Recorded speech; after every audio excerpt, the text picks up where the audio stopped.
Akhil Bharatiya Congress committee media विभाग के अध्यक्ष पवन खेड़ा ने प्रदेश कांग्रेस कार्यालय में मीडिया से चर्चा की। पवन खेड़ा ने कहा कि इस लोकसभा चुनाव ने प्रधानमंत्री मोदी की नींद उड़ा दी है। 2 चरण से पहले प्रधानमंत्री 18 घंटे जागते थे और अब 23 घंटे जाग रहे हैं। तीसरे चरण के बाद उनकी 24 घंटे की नींद उड़ जाएगी। धन्यवाद नायक साहब और हमारे सारे साथी ईश्वर जी, हमारे गुप्ता जी, हमारे श्रीवास्तव जी, तमाम साथी। माफी चाहता हूँ, आपके बगैर अकेले चाय पी रहा था, उसके लिए माफी। उम्मीद है कि आपको भी चाय पिलाएंगे इसके बाद। बहुत ही रोचक हो गया है चुनाव।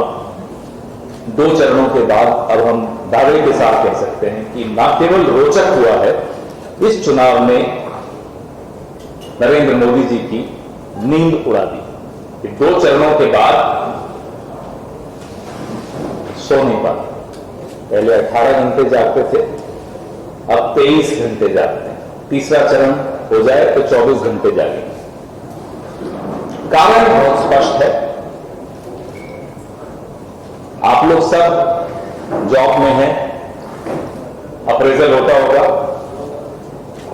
कितनी स्टोरीज किसने की, कितने एक्सक्लूसिव कौन लाया, ये अप्रेजल होता है।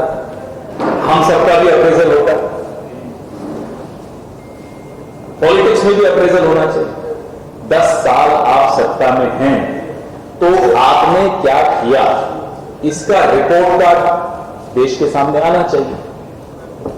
आप उस रिपोर्ट कार्ड को देश के सामने नहीं लाएंगे, देश के जो सवाल हैं उसका जवाब नहीं देंगे, मीडिया के सामने प्रेस कॉन्फ्रेंस नहीं करेंगे, विपक्ष को ताने मारेंगे, उनके सवालों का जवाब नहीं देंगे और देश का ध्यान फिर बांटने की कोशिश करेंगे, देश में नए विवाद पैदा करने की कोशिश करेंगे।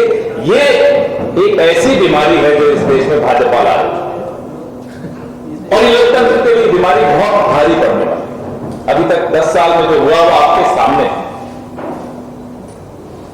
इस देश में 1 घंटे में 2 नौजवान आत्महत्या कर रहे हैं।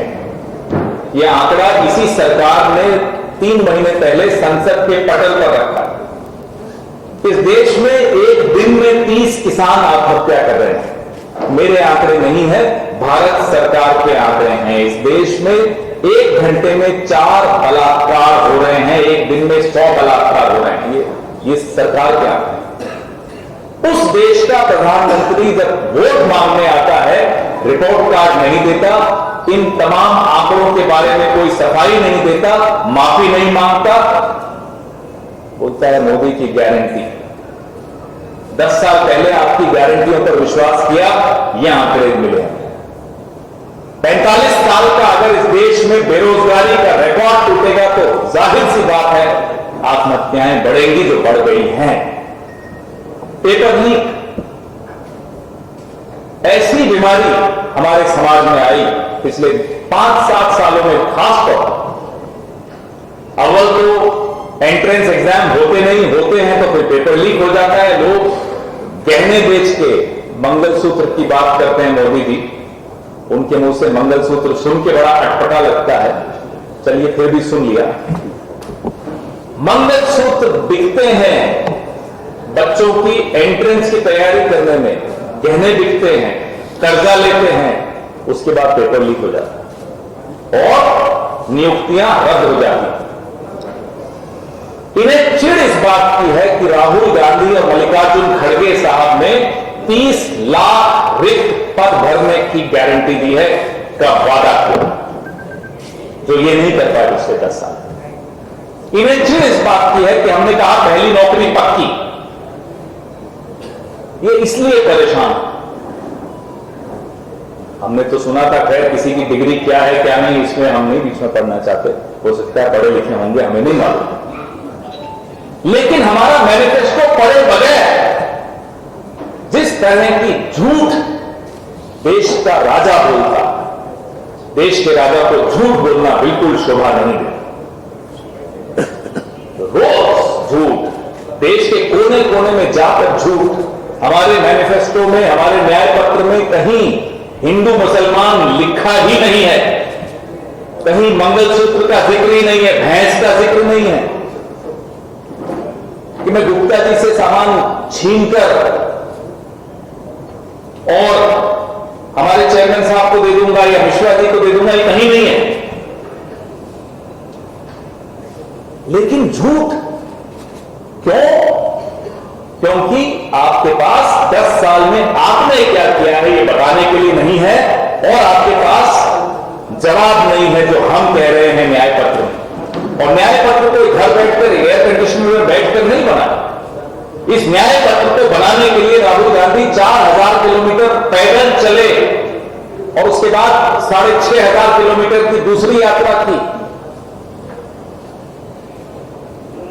11,000 किलोमीटर वो आदमी चल के, लोगों से संवाद करके, सबसे बातचीत करके न्याय पत्र लेकर आए।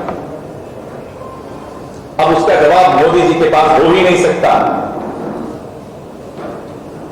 अमित शाह जी कहते हैं कि राहुल गांधी और प्रियंका गांधी गर्मी से डरते हैं। अभी थोड़े दिन पहले मैं सुन रहा था, मेरे को हंसी आ रही थी। चुनौती देते हैं मोदी जी और अमित शाह जी 4 किलोमीटर चल के दिखा दें, 4 छोड़िए 2 किलोमीटर चल के दिखा दें। ये 4000 किलोमीटर चला, बर्फ में, गर्मी में, सर्दी में, बरसात में।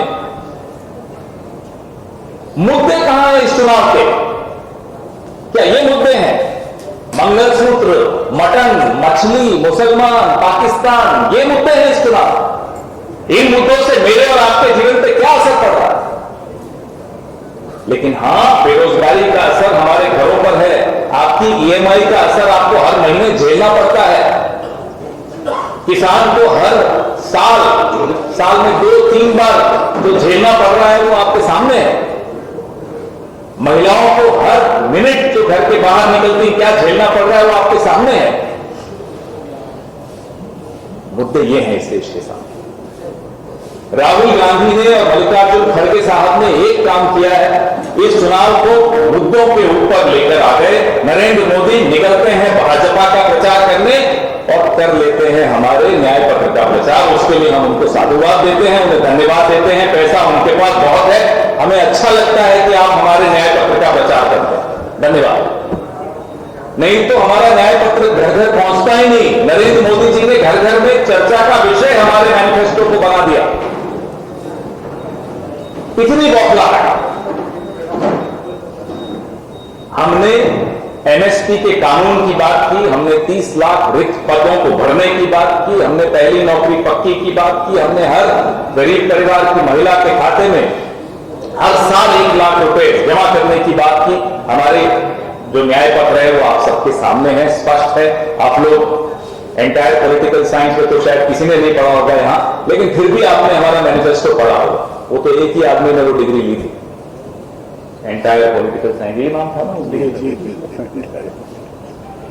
तो आप लोग हमारा न्याय पत्र पढ़िएगा और जो मोदी साहब हैं उनका झूठ जरूर पकड़िए। पूरा का पूरा कैबिनेट 10 साल काम करने के स्थान पर राहुल गांधी की माला जपते रहे। राहुल गांधी ने आज छींक दिया, राहुल गांधी ने आज कुछ बोल दिया, नहीं बोला तो फर्जी वीडियो। इस तरह का काम सरकारों का नहीं होता। जिस तरह का काम मोदी सरकार ने पिछले 10 साल में किया है, इसलिए आपके सवाल वो नहीं झेल पाते, इसलिए आपके सामने बैठकर प्रेस वार्ता नहीं कर पाते। और हम बार बार कहते हैं और फिर मैं कह रहा हूं, ये आखिरी चुनाव है अगर ये जीत गए। ऐसे ही नहीं कह रहा हूं, सूरत में देखा आपने, यहां इंदौर में देखा आपने। और आज मैं किसी खोजी पत्रकार के विषय में ने कोई स्टोरी की थी, मैं देख रहा था, वीडियो थे। गांधीनगर सीट अमित शाह साहब लड़ रहे हैं। 16 कैंडिडेट्स को डरा धमका कर उनसे नाम वापस करवाया गया। किसी को कहा तुम्हारी 3 बेटियां हैं, इस पचड़े में मत पड़ो, दलित था वो।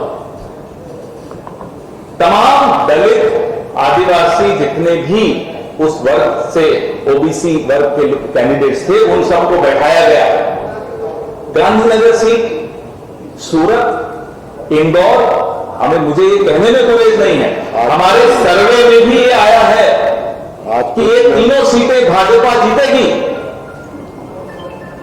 अच्छी तरह से जीत रही थी, उसके बाद ये करने की